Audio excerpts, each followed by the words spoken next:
Robert II reigned as King of Scots from 1371 to his death as the first monarch of the House of Stewart. He was the son of Walter Stewart, 6th High Steward of Scotland, and of Marjorie Bruce, daughter of Robert the Bruce, and of his first wife Isabella of Mar. Edward Bruce was named heir to the throne, but he died without legitimate children on December 3, 1318, in a battle near Dundalk in Ireland.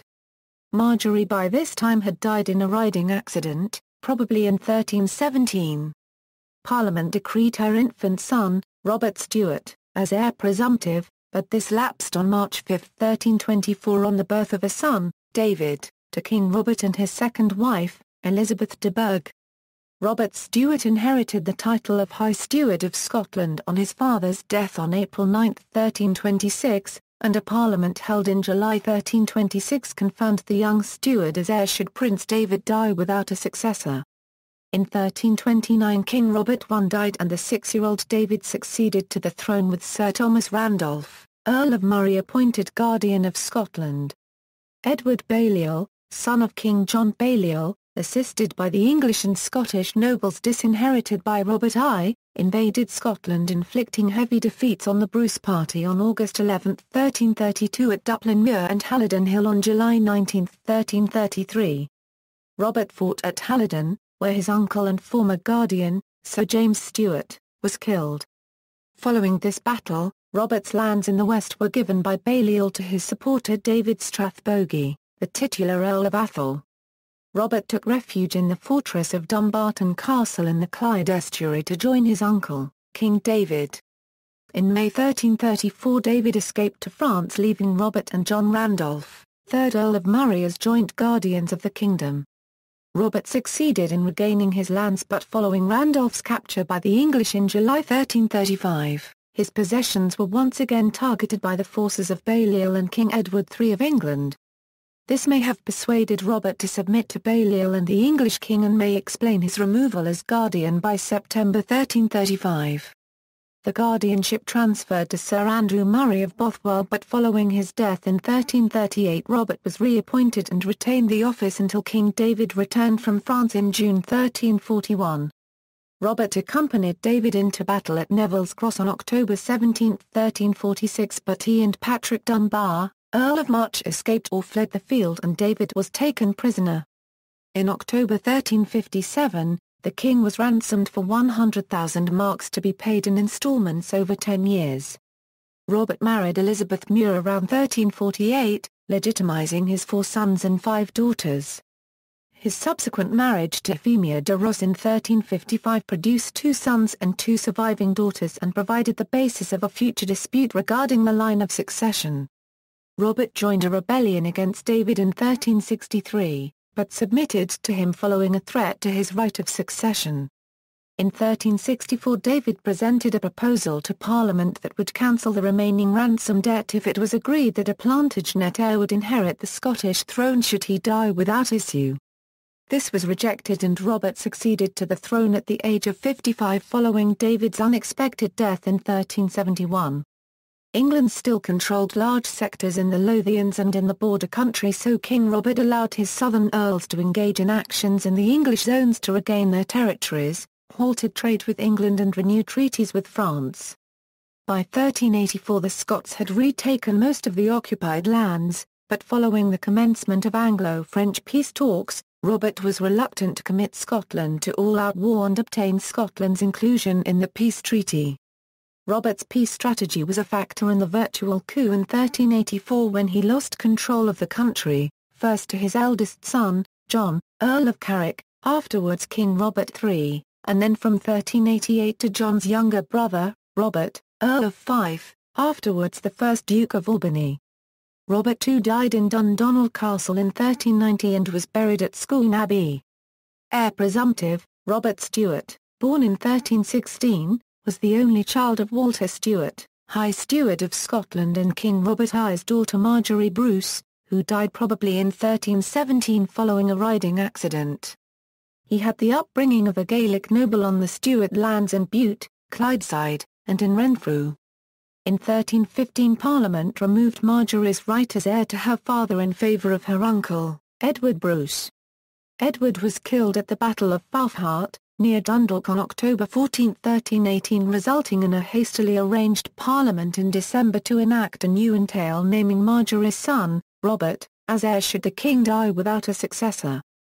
The birth of a son, afterwards David II, to King Robert on March 5, 1324 cancelled Robert Stewart's position as heir-presumptive, but a parliament at Cambuskenneth in July 1326 restored him in the line of succession should David die without an heir. This reinstatement of his status was accompanied by the gift of lands in Argyll, Roxburghshire and the Lothians. High Steward of Scotland = renewed war for independence =. The First War of Independence began in the reign of King John Balliol. His short reign was bedevilled by Edward I's insistence on his overlordship of Scotland.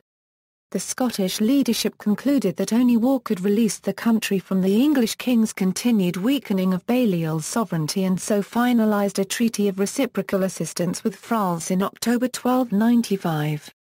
The Scots forayed into England in March 1296. This incursion together with the French treaty angered the English king and provoked an invasion of Scotland, taking Berwick on March 30 before defeating the Scots army at Dunbar on April 27.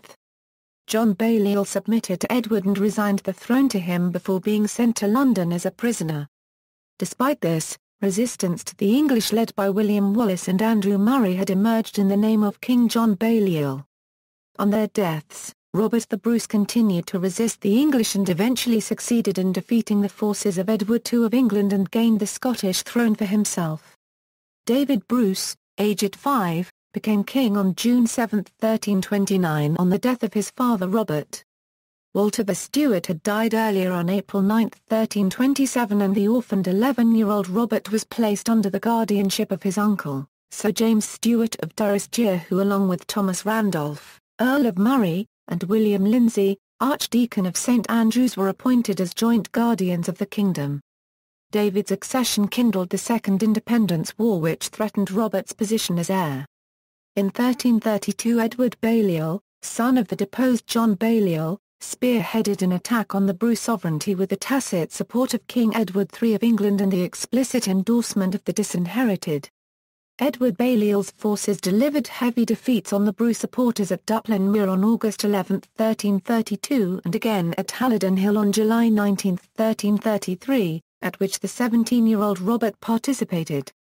Robert's estates were overrun by Balliol, who granted them to David Strathbogie, titular Earl of Atholl, but Robert evaded capture and gained protection at Dumbarton Castle, where King David was also taking refuge.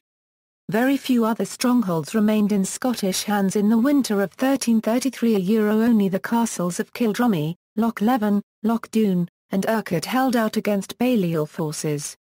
In May 1334, the situation looked dire for the House of Bruce, and David too gained safety in France. Robert set about winning back his lands in the west of Scotland. Strathbogie came over to the Bruce interest after disagreements with his fellow disinherited, but his fierce opposition to Randolph came to a head at a parliament held at Daresey Castle in early 1335 when Strathbogie received the support of Robert. Strathbogie once again changed sides and submitted to the English king in August and was made Warden of Scotland. It seems that Strathbogie may also have persuaded Robert to submit to Edward and Balliol. Sir Thomas Gray, in his Sculler Chronica, claimed that he had actually done so, and may explain his removal as guardian around this time.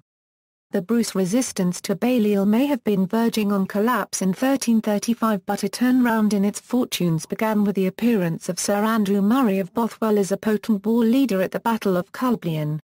Murray had been captured in 1332, ransomed himself in 1334 and immediately sped north to lay siege to Dundalk Castle in Buchan, held by Sir Henry de Beaumont, with the castle falling on December 23, 1334. Murray was appointed guardian at Dunfermline during the winter of 1335 6 while he was besieging Cooper Castle in Fife. He died at his castle in Avoch in 1338 and Robert resumed the guardianship. Murray's campaign put an end to any chance of Edward III having full lasting control over the south of Scotland, and Edward's failure in the 6-month siege of Dunbar Castle confirmed this.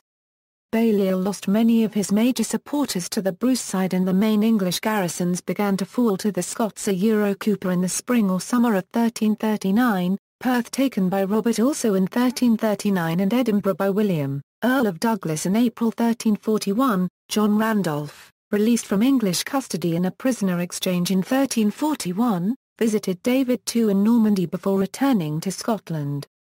Just as Randolph was a favourite of the king, David II mistrusted Robert Stewart with his powerful positions of heir-presumptive and guardian of Scotland. At the beginning of June 1341 the kingdom appeared sufficiently stable to allow the king to return to a land where his nobles, while fighting for the Bruce cause, had considerably increased their own power bases. On October 17, 1346, Robert accompanied David into battle at Neville's Cross, where many Scottish nobles including Randolph, died. David II was wounded and captured while Robert and Patrick, Earl of March had apparently fled the field. King David's captivity. With the king now imprisoned in England and Randolph dead, the guardianship once again fell to Robert. In 1347 he took the important step of ensuring the legitimation of his four sons, John, Earl of Carrick, Walter, Lord of Fife, Robert and Alexander, Lord of Badenoch, and 6 daughters by petitioning Pope Clement VI to allow a canon law marriage to Elizabeth Muir. Even though an English prisoner, David retained influence in Scotland and Robert had his guardianship removed by Parliament and given jointly to the Earls of Mar and Ross and the Lord of Douglas. This did not last and Robert was once again appointed guardian by the Parliament of February 1352. The paroled David attended this Parliament to present to Robert and the members of the three estates the conditions for his release. These contain no ransom demand, but required the Scots to name the English Prince John of Gaunt as heir presumptive. The council rejected these terms, with Robert opposed to a proposal that threatened his right of succession. The king had no option but to return to captivity. The English chronicler Henry Knighton wrote of the event. The Scots refused to have their king unless he entirely renounced the influence of the English, and similarly refused to submit themselves to them. And they warned him that they would neither ransom him nor allow him to be ransomed unless he pardoned them for all their acts and injuries that they had done, and all the offences that they had committed during the time of captivity, and he should give them security for that, or otherwise they threatened to choose another king to rule them.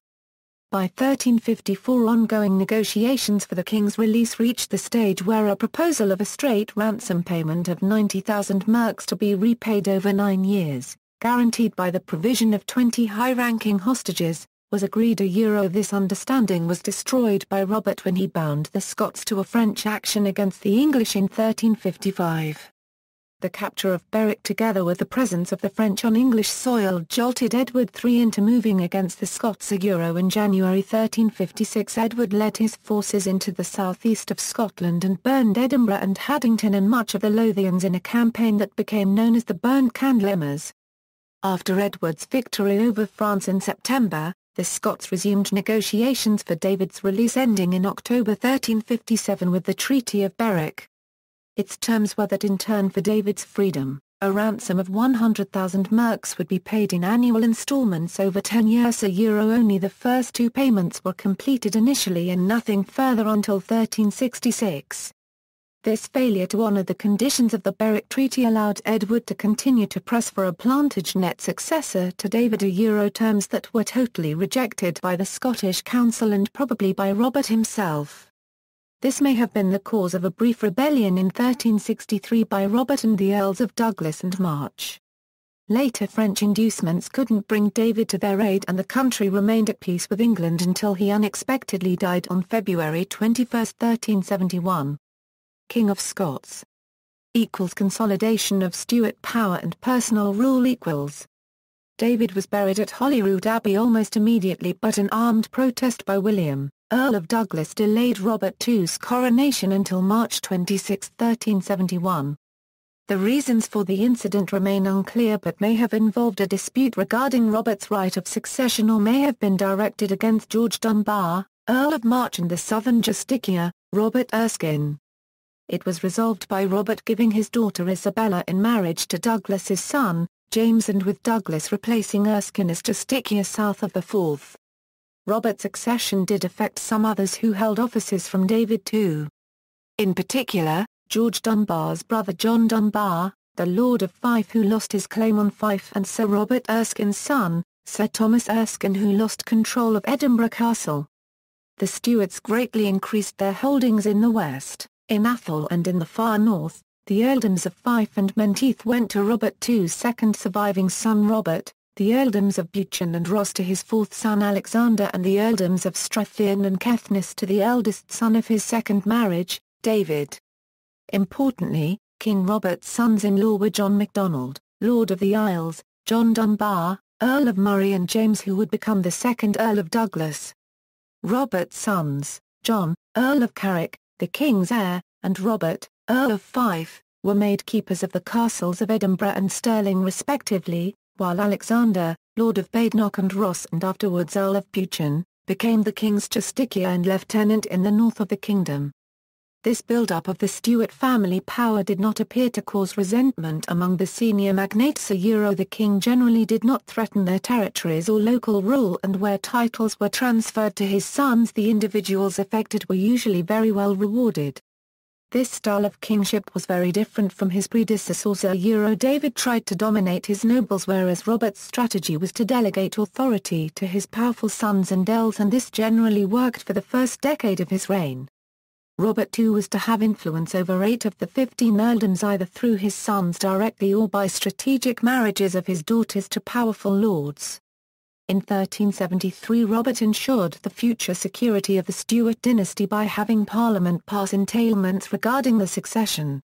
At this time, none of his sons had heirs, so it became necessary for a system to be devised to define precisely the circumstances in which each of his sons could inherit the crown. None of this would take precedence over normal succession by primogeniture.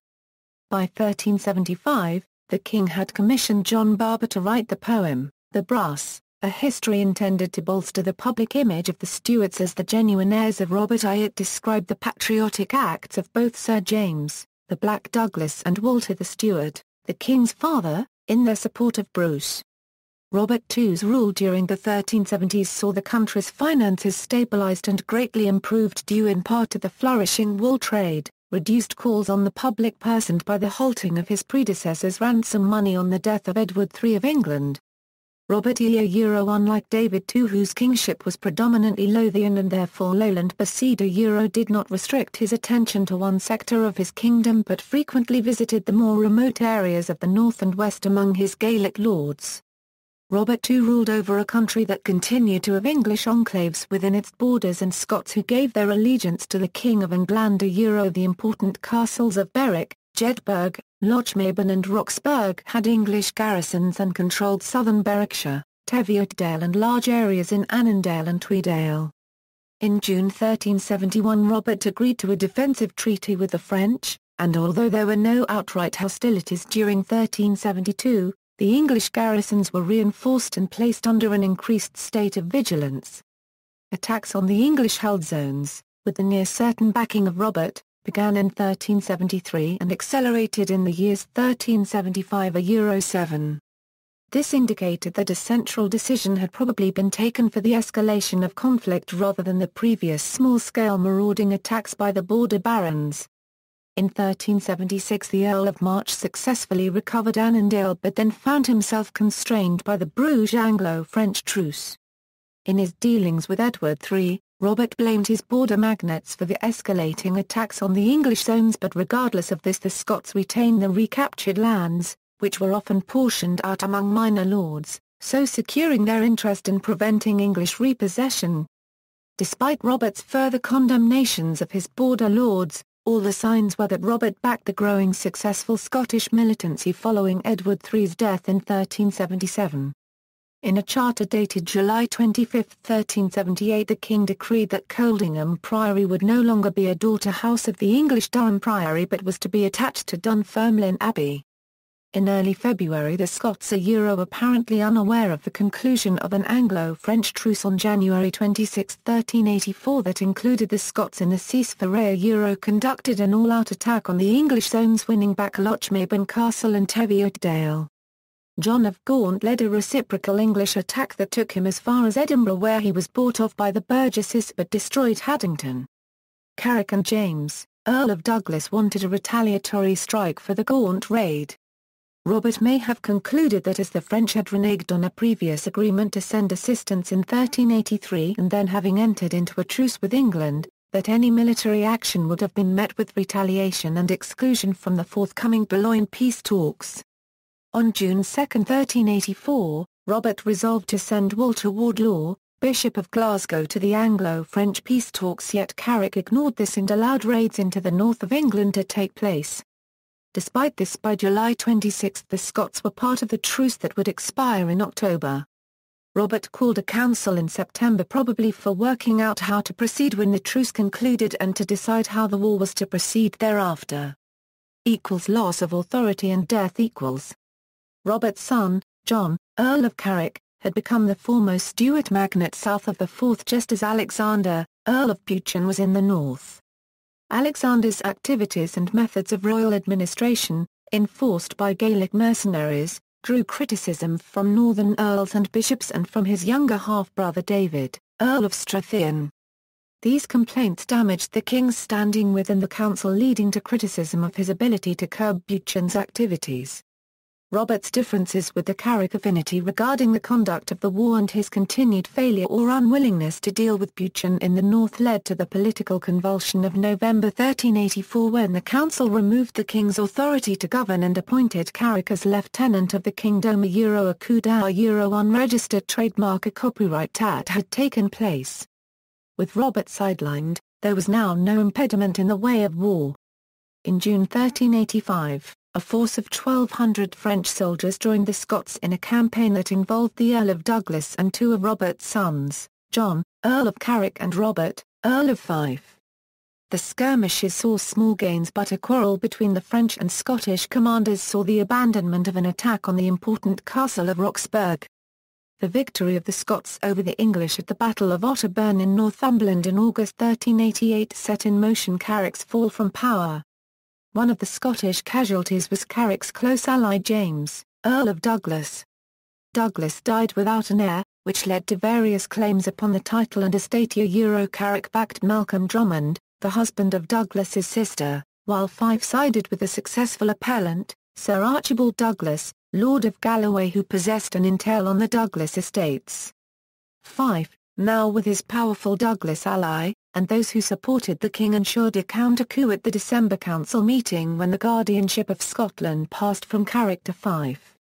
Many had also approved of Fife's intention to properly resolve the situation of lawlessness in the north, and in particular the activities of his younger brother, Buchan. Fife relieved Buchan of his offices of Lieutenant of the North and Justiciar north of the Forth. The latter role was given to Fife's son, Murdoch Stewart. Robert II toured the northeast of the kingdom in late January 1390, perhaps to reinforce the changed political scene in the north following Buchan's removal from authority. In March, Robert returned to Dundalk Castle in Ayrshire, where he died on April 19 and was buried at Scone on April 25.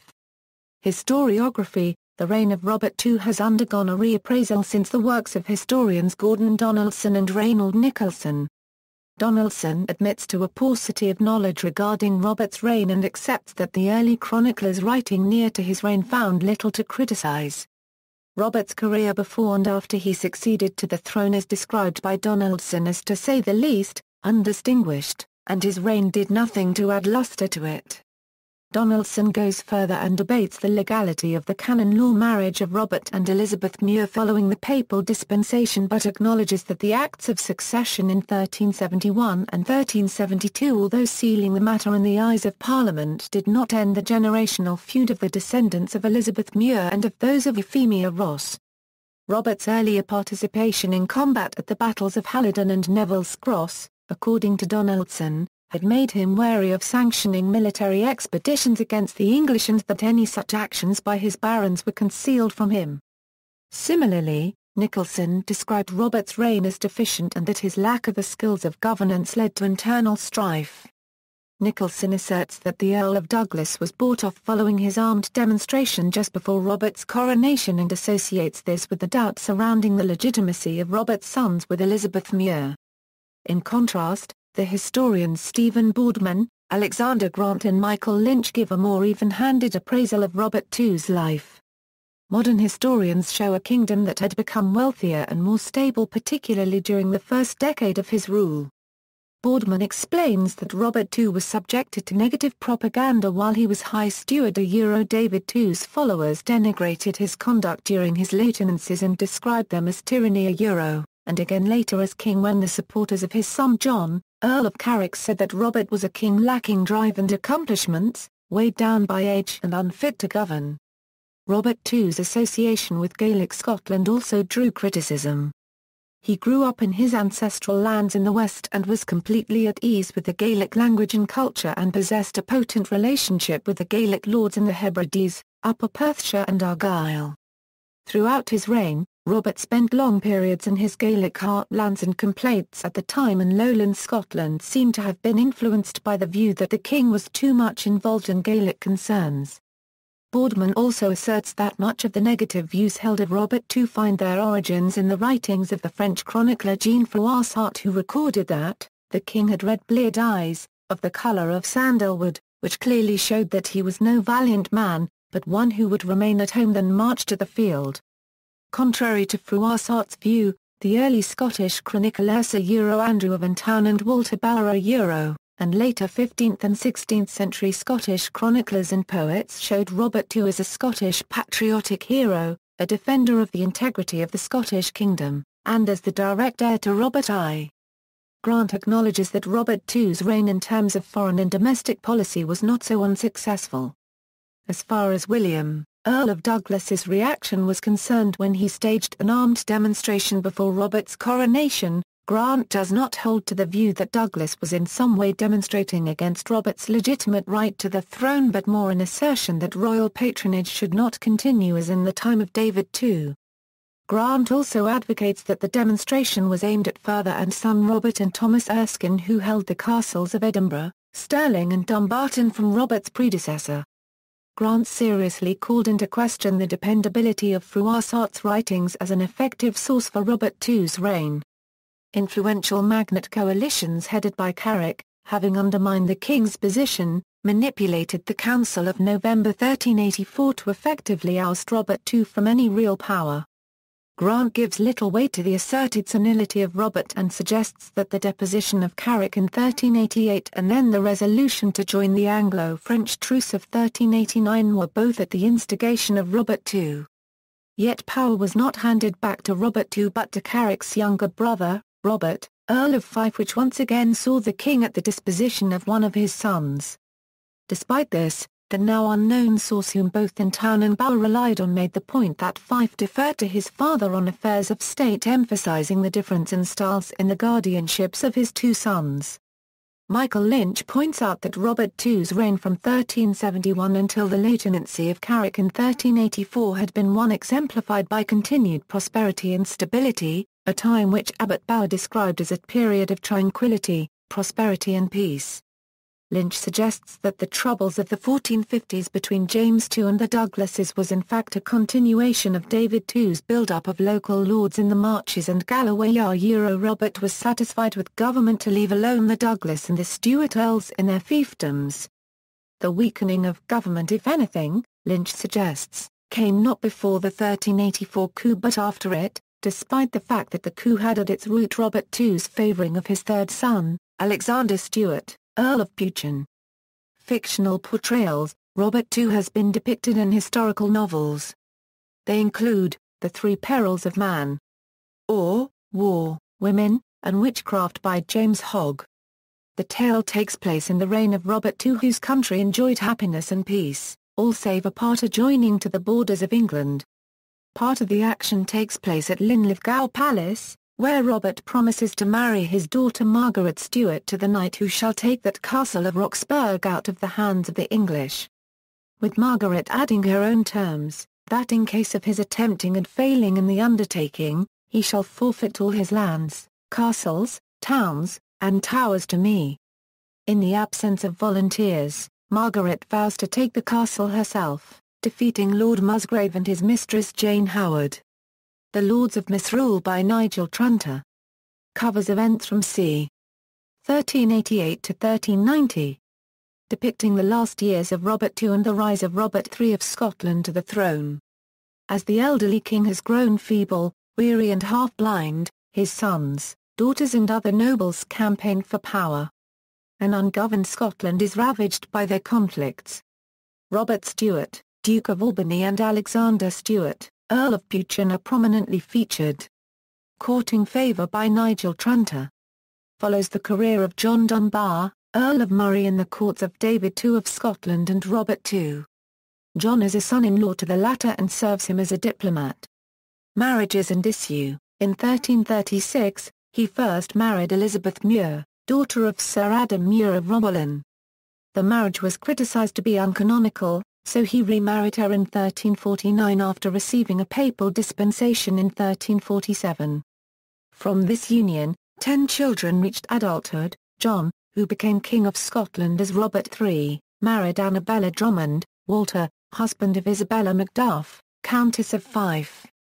Robert, Earl of Fife and from 1398 Duke of Albany, married in 1361 Margaret Graham, Countess of Menteith, and his second wife in 1381 Muriel Keith.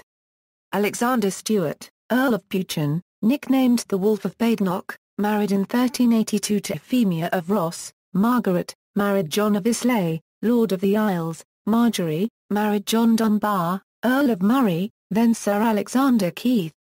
Elizabeth married Thomas de la Haye, Lord High Constable of Scotland. Isabella, married James Douglas, 2nd Earl of Douglas, followed in 1389 by David Edmonstone. Johanna, married Sir John Keith, then John Lyon, Lord of Glamis and finally Sir James Sandilands. Catherine, married Sir Robert Logan of Glugger and Restorrig, Lord High Admiral of Scotland. In 1355, Robert married his second wife Euphemia de Ross, daughter of Hugh, Earl of Ross. They had 4 children: David Stewart, Earl of Strathearn, born about 1356 and died in 1389. Walter Stewart, Earl of Athol, born about 1360, beheaded at Edinburgh in 1437 for being involved in the assassination of King James I. Elizabeth, who married in 1380 David Lindsay, 1st Earl of Crawford. Egidia, who married in 1387 William Douglas of Nithsdale. King Robert II was also many illegitimate children with several mistresses, including 4 sons with his favourite Mariota Cardney, daughter of Sir Cardney, and widow of Alexander MacNaughton. Alexander Stewart, of Invelunan, Sir John Stewart, of Cardney, James Stewart, of Abernethy and Kinforna, Walter Stewart, other issue born by unknown women, John Stewart, Sheriff of Bute, Thomas Stewart, Archdeacon of St Andrews, Alexander Stewart, Canon of Glasgow, Maria or Mary Stewart, wife of Sir John de Danieltown and mother of Sir Robert de Danieltown of that ilk. Notes. References.